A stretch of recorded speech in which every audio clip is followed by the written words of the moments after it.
Olá, bem-vindo ao quarto episódio da primeira temporada do podcast sobre jurisdição. Podcast feito para você, aluno, advogado, pessoa apaixonada pelo direito. E hoje nós estamos com um convidado muito especial aqui, Dr. Davi Sena, delegado do DEIC, professor universitário, mestre e doutorando. Muito obrigado pela sua participação e pela sua presença, Dr. Davi. Eu agradeço, doutor Eduardo. Muito obrigado pela oportunidade. E hoje a gente vai falar de um tema aqui que é um tema que encanta muitos, né? A questão da polícia, ser delegado de polícia. Isso é algo que as pessoas almejam, mas não sabem de fato a responsabilidade que está por trás disso. Para isso eu vou começar uma primeira pergunta para ti, no sentido de quais são as reais responsabilidades de um delegado de polícia. Bom, doutor, no caso, a carreira de delegado de polícia ela é prevista na Constituição Federal, no artigo 144, né? A Constituição confiou à Polícia Civil, né? A chefia da Polícia Civil à carreira do delegado de polícia. Então, a gente costuma dizer, né, que é um concurso em que você já presta o concurso para ser chefe de polícia, né? Então, o delegado de polícia, além das funções de um policial, que qualquer policial tem, né, de proteger a sociedade, ele também tem funções de gestão, de administração, de pelo menos uma delegacia, né? Então, quando você presta o concurso, justamente você vai ter que estar preparado para lidar com questões relacionadas a RH, né, recursos humanos, né, as demandas dos funcionários, férias, as licenças, essas coisas todas, gestão de frota, porque as viaturas, tudo isso precisa, né, de uma gestão, de patrimônio, armamento, enfim, é uma complexidade, é como administrar uma grande empresa, né? É que na polícia é tudo descentralizado em vários órgãos, então sempre vai fazer gestão de parte de uma engrenagem ali da polícia. Mas o dia a dia, de fato, exige essa capacidade de gestão, né? E claro, agora pensando na questão das atividades fins que a gente fala, né?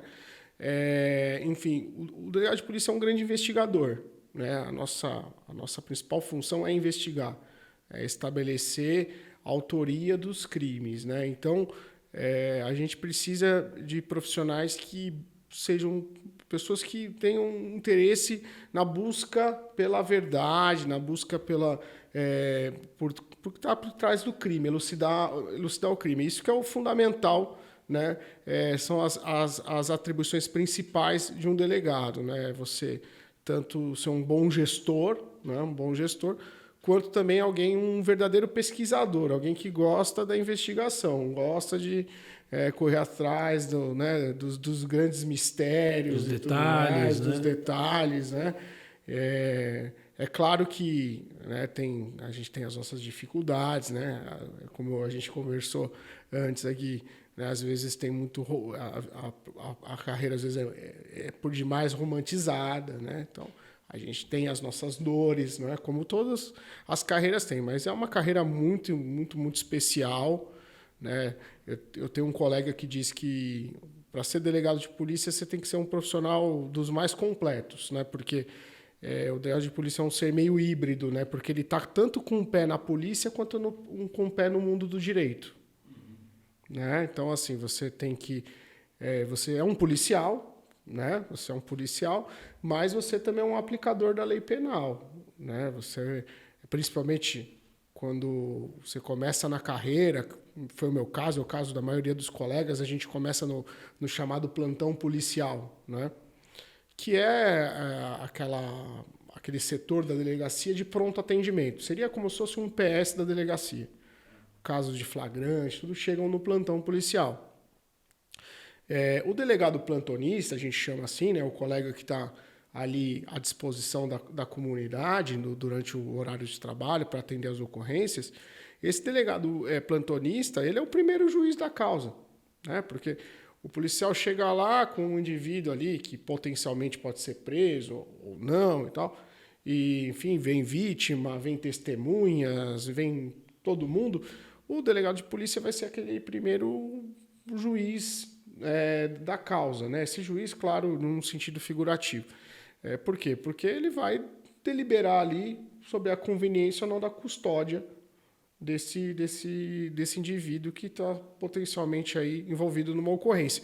Então, a gente também é uma coisa que a gente sempre fala, né? O delegado de polícia, claro, a gente erra, todo mundo erra, mas a gente não pode cometer um erro, que é não decidir, né? A gente tem que ter capacidade de decisão e as nossas decisões são decisões rápidas, né?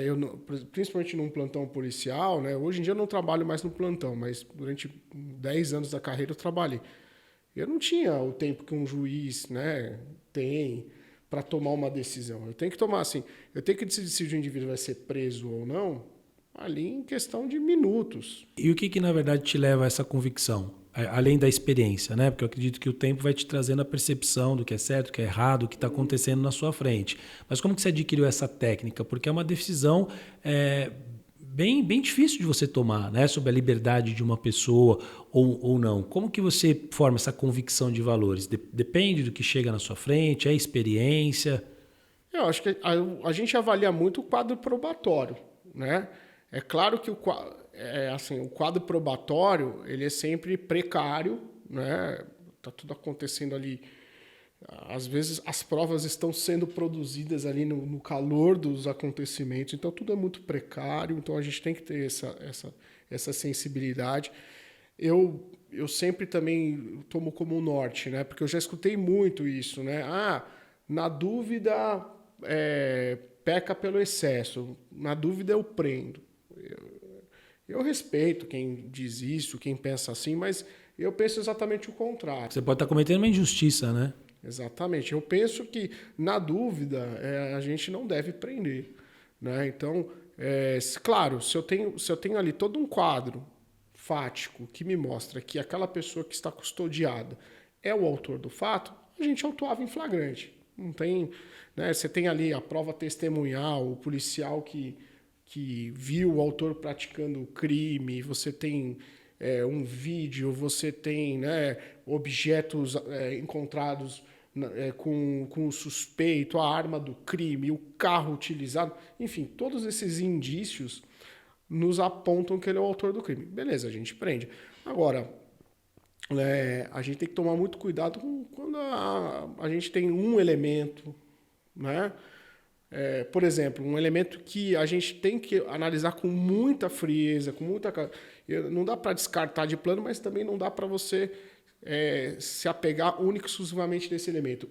O reconhecimento feito pela vítima é problemático, né? Porque o reconhecimento pela vítima, a vítima ela passou por uma experiência traumática. E nem sempre ela tem a certeza, né? E acho que não deve ser incomum a pessoa chegar e falar assim, eu acho que né? Mas eu não tenho certeza. E ela pratica, às vezes, erros inocentes. Às vezes ela reconhece, não é porque ela é uma pessoa que ela está querendo colocar um inocente na cadeia, não é isso. É um erro inocente. A pessoa... Porque a memória humana ela é maleável, a memória humana ela permite que a pessoa pratique esses erros inocentes. Então, a gente tem que sabe, ter muita sensibilidade nisso. Inclusive, é essencial, né, cursos de especialização nisso, né, em técnicas de entrevista, né, principalmente quando envolve provas dependentes da memória humana. Hoje a Polícia Civil tem uma preocupação muito grande com isso, né? Ela está preparando os policiais, né, para produzir, porque cada vez mais a gente está percebendo que as provas que dependem da memória humana, elas são irrepetíveis. Você não repete. Essa história de você repetir um testemunho 2, 3 vezes é uma grande perda de tempo, né?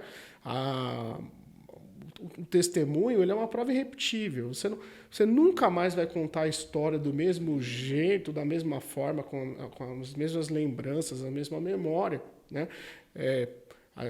O Código de Processo Penal criou uma grande ficção. Aquela história de que você a testemunha presta o depoimento no inquérito policial e daqui 2 anos, lá no tribunal do júri, né? Quando o júri finalmente é pautado, daqui 2, 3 anos ela vai lá e ela vai reproduzir tudo que ela não vai. A memória humana dela a memória humana ela é feita para esquecer mesmo. Então ela vai perder alguns detalhes, isso é normal. Vai ter misturas de memória. Então a gente lida com o ser humano, então a gente tem que ter essa sensibilidade, né? Tudo que depende de ser humano, a gente precisa ter essa sensibilidade. Então, você disse experiência, eu acho que isso conta muito. Eu percebo, não que hoje que eu não cometa erros, né? Mas talvez hoje eu não cometa mais erros que eu cometi no início da carreira, né? Então eu já fui levado a falsos reconhecimentos, por exemplo, né? Coisas que a gente fala, poxa, não é por aí, a gente vai corrigindo, né? Porque no início da carreira a gente entra com aquele ímpeto, né? Com aquela vontade toda, não que a gente não tenha hoje, mas às vezes com um pouco de inexperiência também. A gente está mais suscetível a erros, né? E ser delegado de polícia é uma profissão perigosa? Você acha que traz um perigo ou não? Porque as pessoas sempre quando remetem à polícia, né, ao direito penal, eles vão... É natural que se pense dentro de um perigo. Você vê perigo nisso? Tem perigo na sua profissão? Olha, eu vou falar... Posso falar assim, por exemplo, estatisticamente, do universo de 190 delegados que foram os delegados que entraram no meu concurso de 2008, né? 192 delegados, se não está me falhando a memória. Nós tivemos um que faleceu, infelizmente, em decorrência da profissão, de uma ocorrência mesmo, né? De uma situação ali de trabalho. Porque, assim, pessoas morrerem, podem morrer, né? O advogado pode infartar, o médico pode ser atropelado, enfim, né? Então, e a gente teve algumas baixas, né? Mas decorrentes de outras situações. Mas situações realmente de trabalho, né? Do delegado estar cumprindo o seu dever funcional e ser vitimado, tivemos uma. Então, é uma vitimização, aí você fala, é uma vitimização alta, baixa, ela, assim, comparativamente a outras funções, é baixa, tá? É baixa. A vitimização, né, dos delegados é muito mais baixa, por exemplo, porque a vitimização dos policiais que estão nas ruas e tal é baixa. Mas a gente também tem que levar em consideração que a vitimização policial no Brasil é muito alta, né? O Brasil é o país que mais mata policiais no mundo, né? É mais perigoso. Então, assim, claro, riscos tem, né? Mas eu acho que também tudo depende muito da conduta de cada delegado. E dentro da delegacia, como que funciona? Você consegue explicar um pouquinho para a gente? Essa questão setorial, né? Quais são os setores que tem? Sim. Numa delegacia, vamos dizer, típica, né? Você vai ter o quê? Você vai ter o plantão policial, né? Que normalmente é a parte mais externa assim, da delegacia, que o público tem um primeiro contato. Então, né, nesse plantão policial, você vai ter ali um delegado, uma equipe, né? Que a gente chama equipe básica de plantão, que é um delegado, 1 ou 2 escrivães, ali 2, 3 investigadores fazendo atendimento e tal. Então, é uma equipe que basicamente está ali durante 12 horas prestando o serviço de atendimento emergencial às ocorrências, né? Então, tem um homicídio, né? Acabaram de matar uma pessoa, achamos um corpo, né? Vão entrar em contato com a equipe básica de plantão, a equipe básica vai para o local para fazer esse primeiro atendimento. Tem um caso de um cara que foi preso pela PM, está com um carro roubado, não sei o quê e tal, está com arma. Vamos fazer a prisão em flagrante, leva para a equipe básica de plantão. Então, a equipe básica de plantão está ali para atender a emergência. Mas, é claro, a população vai à delegacia, faz os boletins de ocorrência ali no plantão, né? Ou, hoje em dia, pela delegacia eletrônica. O boletim de ocorrência ele é muito importante para as partes, muitas vezes, porque as partes elas usam esse boletim de ocorrência para diversos fins, inclusive cíveis, né? Mas para a Polícia Civil, o boletim de ocorrência ele é muito mais importante no sentido de que ele é a notícia do crime, né? É com base no boletim de ocorrência que o delegado responsável pela delegacia, o que a gente chama de delegado titular, pode despachar para a instauração do inquérito policial, né?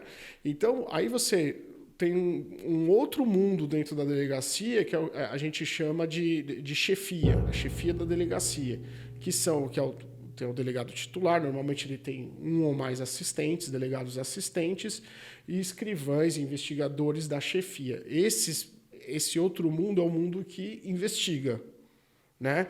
Então, esse delegado titular não vai estar ali normalmente atendendo ocorrências, fazendo boletim de ocorrência. Ele vai investigar os casos já registrados pelo plantão, né? Então, para justamente buscar elucidar os casos, relatar os inquéritos policiais e entregar para o judiciário, né? Então, normalmente a delegacia é dividida dessa forma. Agora, é claro, nem toda delegacia tem plantão, né? Sobretudo as delegacias especializadas, né? Como é o caso lá, o DEIC, por exemplo, que é um departamento, né? Onde eu trabalho, temos várias delegacias, né? Temos, né, muitas delegacias lá dentro. Nós não temos um plantão, né? Porque a proposta do DEIC nem é essa, né? De atender. Temos um plantão, na verdade, sim. Já seria mais a parte investigativa mesmo? Investigativa, exatamente.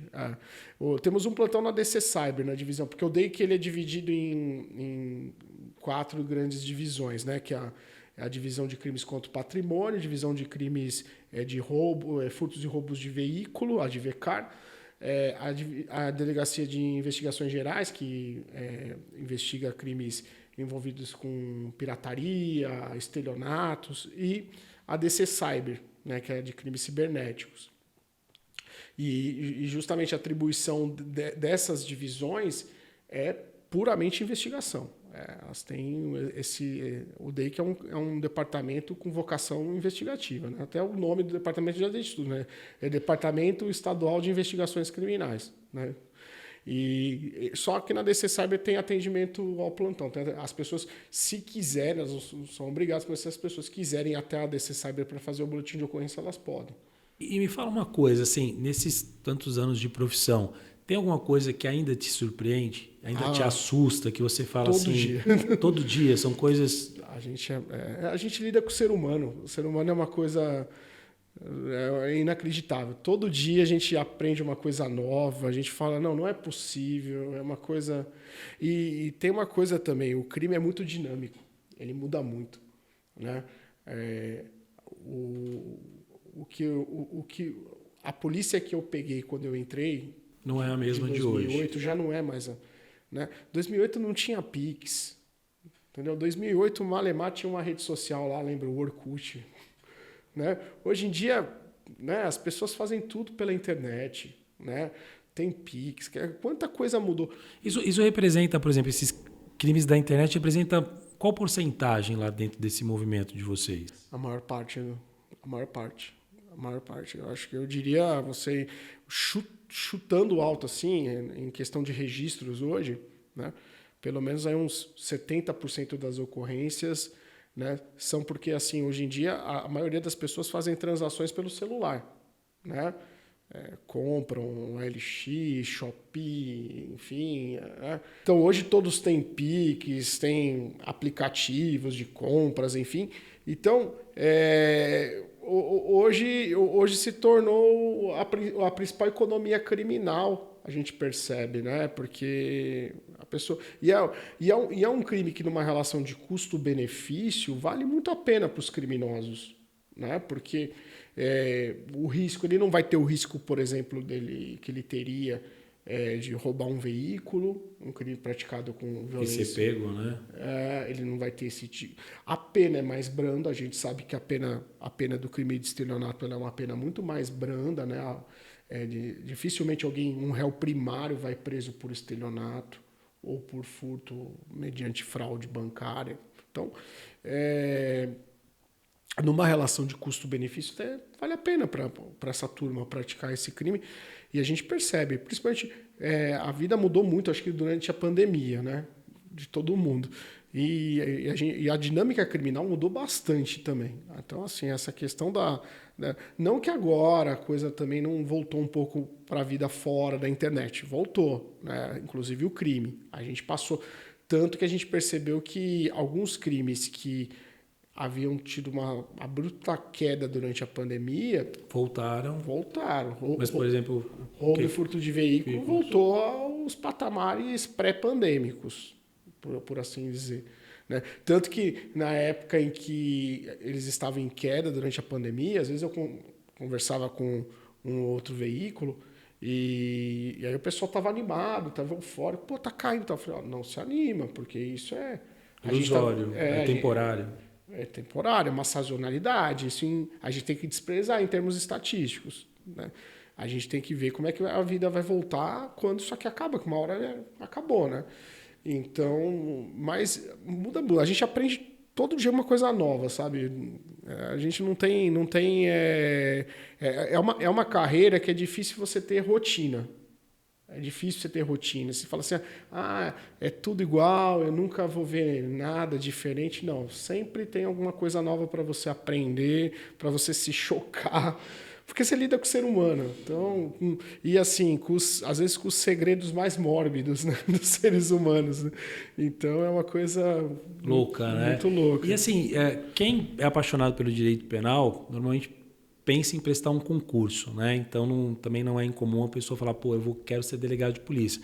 Qual é o caminho para chegar a ser um delegado de polícia? Olha, eu posso assim dizer o caminho, recomendar o que eu fiz, né? Durante a minha graduação eu já tinha esse ideal, esse desejo de ser delegado de polícia, então eu fui priorizando as disciplinas que eu sei que tem um maior peso no concurso de delegado, né? Então, assim, durante a minha graduação, não que eu não estudei as demais disciplinas, mas eu sempre priorizei penal, processo penal, né?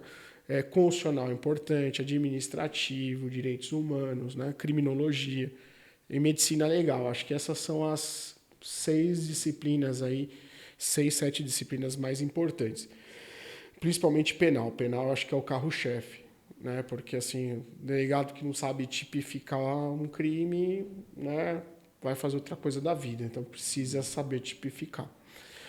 Então, saí da faculdade, né, me graduei, aquela coisa toda, passei no exame da ordem, advoguei durante um bom tempo, mas sempre com aquela proposta. Aí fui fazer cursinho, aquele caminho que qualquer concursando faz, né? Fui fazer cursinho e tal. O concurso público ele é constituído de 4 ou 5 etapas, aí depende muito do estado também, mas posso falar aqui pelo estado de São Paulo, né? Você tem uma primeira fase que é uma fase objetiva, teste, segunda fase dissertativa, aí tem uma fase meio intermediária, que você faz uma prova física, tem exame psicotécnico, essas coisas todas, e depois tem a temida, a prova que todo mundo teme, né? Que é o exame oral, a prova de tribuna, isso. Inclusive, nessas semanas agora a gente está tendo uma prova oral, um exame oral da carreira de delegado aqui em São Paulo. E a preparação para o concurso é justamente priorizar essas disciplinas. Né? Você priorizar essas disciplinas porque é o que vai cair. Só uma pergunta, você tem várias fases, existe uma somatória de pontuação ou, por exemplo, quando você chega você pode ter ido bem, conseguido a pontuação em todas as etapas, mas se você reprova no oral, cai tudo por terra abaixo? É assim que funciona? Exatamente. Os seus pontos eles são levados em consideração para a classificação final. Que é a prova oral. Após a prova oral, né? Porque você pode ter sido o primeiro lugar na primeira fase e o primeiro lugar na segunda fase. Se você reprovar no oral, você está fora. Né? Então você tem que pelo menos tirar 50, né?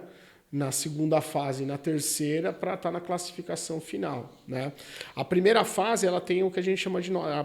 Por que a primeira fase é a fase mais dura para todo mundo? Né? Porque ela tem o que a gente chama de nota de corte. Né? Então, isso depende do número. Eles fazem um cálculo lá, é uma relação número de candidatos vaga. Né? Então, eles fazem a nota de corte. Então, tem concurso e essa nota de corte vai mudando. Então, tem concurso... Eu lembro que o meu, por exemplo, a nota de corte acho que foi 82 de 100. Tem concursos que é mais, tem concursos que é menos. Então, depende muito do concurso. Essa é a fase que eles limpam bem mesmo, assim. Né? Fazem uma limpa assim, entre os inscritos. Aí, na segunda fase, você tem que tirar pelo menos 50, né? de 100. E no oral também. passar em todas as disciplinas, são 6 disciplinas. Você vai ser entrevistado por 6 examinadores e tem que tirar pelo menos 50 entre todos. É uma trajetória, né? Tem muita procura de mulheres para o cargo? Olha, hoje, atualmente, a Polícia Civil um quarto da Polícia Civil é feminina. Um quarto é pouco. Né? É pouco. Mas a gente tem percebido que a procura é cada vez mais frequente. Até porque isso não é só no caso da Polícia Civil, as mulheres elas estão estudando mais que os homens. Né? Estatisticamente, você pega todos os concursos aí de magistratura, Ministério Público e tudo mais, elas estão estudando mais. Então, assim, é natural que elas comecem a passar mais mesmo que os homens. E você acha que a sociedade está consciente, está adaptada para ter mais delegadas mulheres? Porque a gente ainda vive, né, um estado preconceituoso. Eu converso com muitas colegas, assim, elas passam uns maus bocados, assim. Às vezes, já teve colega assim que comentou assim que eu quero falar com o delegado. Ela, pois não, eu sou delegado. Não, eu quero falar com o delegado homem. Pô. Né? Muitos têm aquela visão ainda, né? Até a população, de que lugar de delegada mulher é na DDM, na Delegacia da Defesa da Mulher. Né?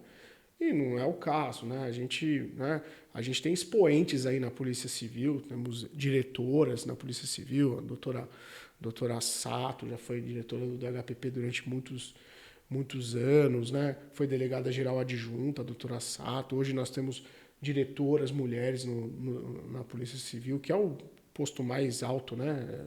Só está abaixo do delegado geral, né? Os diretores de departamento, né?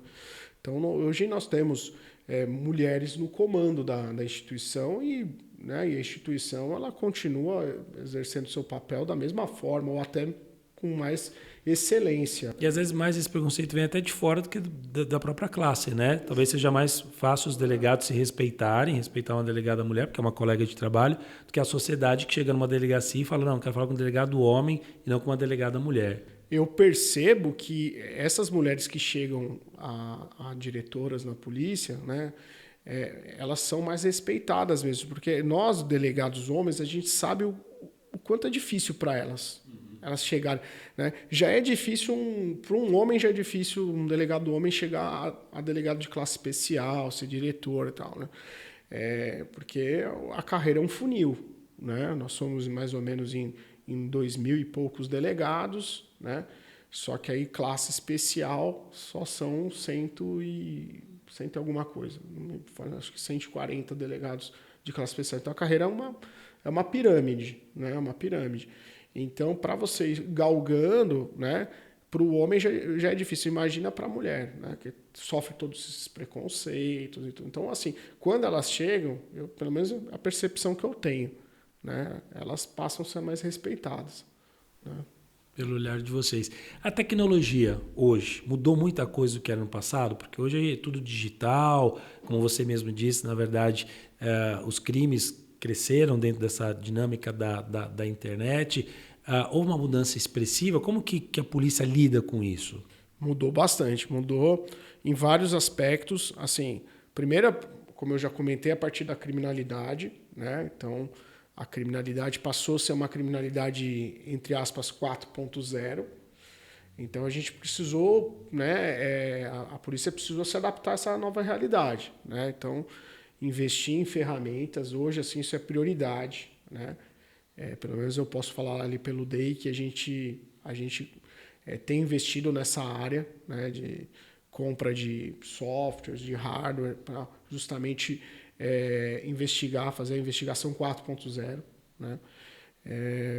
E também na questão também da própria organização da polícia. Né? Hoje, por exemplo, se a gente parar para pensar, a delegacia eletrônica, que a gente chama, né? Que é aquele quando a pessoa, por sua conveniência, fala, não, eu não vou sair de casa para fazer um boletim de ocorrência, eu vou fazer pela internet. Pode? Pode. Tem o mesmo valor legal? Tem o mesmo valor legal. Né? Vai ter um delegado ali do outro lado da tela validando o seu BO da mesma forma. Né? Então hoje, quando eu entrei na polícia, só se podia fazer boletim de ocorrência daqueles fatos mais leves, né? Perda, furto de perda de documento, extravio de documento, furto simples, né? Hoje em dia não, hoje em dia você pode fazer boletim de ocorrência de furto, de roubo, de crimes mais graves, né? Estelionato, esses crimes eletrônicos, né? Então a pessoa, porque não faz muito sentido, né? A pessoa ela é vítima de um crime pela internet. Por que ela tem que sair de casa e ir na delegacia fazer um registro? Se tudo hoje é feito físico pela internet, você abre uma conta bancária pelo celular, né? Então até por força da pandemia, a pandemia foi determinante até para mudar alguns paradigmas na instituição. Por força da pandemia, a Polícia Civil abriu o leque de opções para os usuários hoje. Então, hoje, você pode fazer boletim de ocorrência praticamente de todas as naturezas possíveis e imagináveis pela delegacia eletrônica, né? Isso já foi uma grande mudança, né? Você sabe que é comum a gente ver as pessoas reclamando do ambiente da delegacia, né? Eu fui mal atendido pelo escrivão ou pelo delegado. E isso não é necessariamente uma verdade, mas tem a ver com o abuso do que você leva para a delegacia, porque a gente sabe que tem coisas realmente que são importantes, não desmerecendo as outras, mas a gente vê muita briga de família, né? Então, marido e mulher que briga, de repente a mulher que não quis entregar o filho no horário. Como que vocês recepcionam esse tipo de que não é um crime, né? Mas esse tipo de comportamento de uma pessoa que vai na delegacia atrás de uma proteção jurisdicional que não é necessariamente a proteção contra um crime, contra um roubo? Eu lembro que no meu tempo de plantão, essa era uma questão que sempre incomodava os policiais, né? Eles ficavam muito incomodados a atender essas questões envolvendo direito de família. E aí, consequentemente, até gera esse mal-estar, porque normalmente quem reclama são essas pessoas, né? Eu fui mal atendido, não me deram atenção. Exatamente. E assim, só que o policial civil, por sua vez, ele tem que ter em mente o seguinte, muitas das vezes a gente é a única porta aberta, né? Pensa assim, um sábado, 2h, né? O que ele vai encontrar de... Né? Quem que vai estar aberto? É a delegacia e o pronto-socorro. E olhe lá, né? Quando tem pronto-socorro na cidade, a UPA lá, né? Então, assim, a gente é a única porta aberta. Então, a gente não tem... Às vezes a pessoa não tem para onde correr mesmo. Ela vai procurar, né, o auxílio ali do Estado, né? A gente ali exerce um papel de Estado, né? Então, eu acho que, por mais que não seja, muitas vezes não é, muitas vezes realmente não é crime, não tem nada, são indiferentes penais, né? Mas a gente tem que dar um atendimento... Acolher, né? No mínimo humano, né? E assim, às vezes é crime, tá? Às vezes tem coisas que são crimes mesmo. Só que assim, o que eu percebo é que isso a gente fala muito, bate muito nos nossos treinamentos lá na academia, para os policiais não caírem nessa armadilha, né? De fazer julgamento, né? Por quê? Porque a pessoa, por exemplo, dificilmente alguém faz julgamento quando um indivíduo é roubado. Você foi roubado, também pediu para ser roubado. Ninguém vai falar isso para a vítima. Pô, o que você fez para você ser roubado? Ninguém fala isso, né? Mas nesse tipo de ocorrência, envolvendo aspectos familiares, né? Crimes que eu posso dizer conflituais. Normalmente, crimes conflituais têm, né, ali raízes familiares, laços de parentesco, vizinhança e tal. Então, esses crimes conflituais, normalmente, é muito fácil, até porque às vezes envolve sexualidade humana, né? Você tem, às vezes, questões aí de abusos e tudo. É muito fácil o profissional que está atendendo fazer julgamento, se colocar no papel de juiz da causa. E eu falo, olha, vocês não são juízes. Porque às vezes ele já passou por um divórcio, ele teve uma mesma situação, uma situação parecida na casa dele, né? Eu já peguei situações que foi na delegacia que o próprio escrevente lá que estava na recepção, o policial do plantão, ele fez esse julgamento.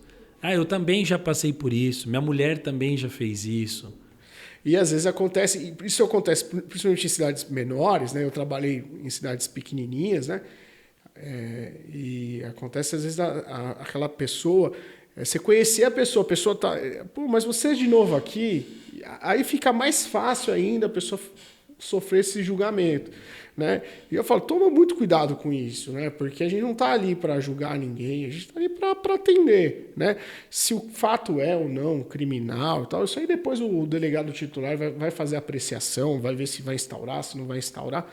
Mas o fato é que assim, não tem muito para onde a gente correr. É atender a ocorrência, por quê? Porque muitas vezes a gente é a única porta aberta. Se a pessoa, imagina, se a pessoa não for atendida na delegacia num sábado, às 2h da manhã, onde que ela vai? Ela não tem onde correr, né? Então, mas de fato, isso é uma questão que às vezes gera muito.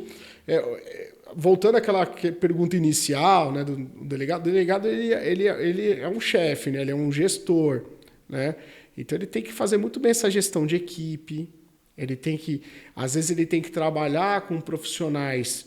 Às vezes eu já trabalhei com equipes muito motivadas, pessoas que estavam de fato, né, sabendo o que estavam fazendo ali, afim mesmo. Agora, infelizmente, a gente não é uma instituição grande, né? Nós somos em mais de 20 mil. Então, você vai encontrar, né, como em qualquer empresa, você vai encontrar profissionais desmotivados. Então, o delegado ele tem que saber encaixar ali as peças, saber como que eu vou motivar esse sujeito, fazer ele trabalhar. Né? Que na iniciativa pública nós temos, quer dizer, no serviço público é um pouco diferente da iniciativa privada. Né? A gente tem, às vezes, menos armas, né? Recursos para motivar, né? Mas a gente tem que tentar encaixar, né? Porque realmente é muito fácil o policial ele baixar a guarda e falar, não, se acomodar, começa. É o famoso chute de ocorrência, né? Que a gente fala na gíria policial, chutar as ocorrências. Se ele começar nesse caminho, aí ele vai ter dor de cabeça. E um recado assim para quem quer seguir nessa área, o que você diria? Olha, eu diria que a Polícia Civil, né, ela está passando por uma grande transformação, né, uma transformação bem importante. Ela tá se reencontrando, né, eu percebo isso. Muitos delegados estão voltando a, de fato, investigar, né, a cabeça hoje é outra, né, olha, vamos investigar, vamos vestir a camisa, o inquérito policial é a nossa principal ferramenta, né? E investigar com inteligência. Foi esse o tempo de investigar com truculência. Isso você não vai conseguir nada com isso, né? Então, para quem quer entrar com esse espírito de querer investigar, querer, né, colaborar com a justiça, não é? E é isso, eu acho, em linhas gerais é isso, é entrar com esse espírito mesmo de ser o primeiro juiz de uma causa, né? E às vezes é um juiz que desprovido de todas as garantias da magistratura, né? Mas sabendo que a gente está fazendo um papel ali que sábado às 2h da manhã só tem você ali, a sociedade depende de você. Alguma rede social para seguir seu trabalho? Tô lá no Instagram, Davi Deciena. Muito bom. Então sigam, na verdade, o delegado Davi.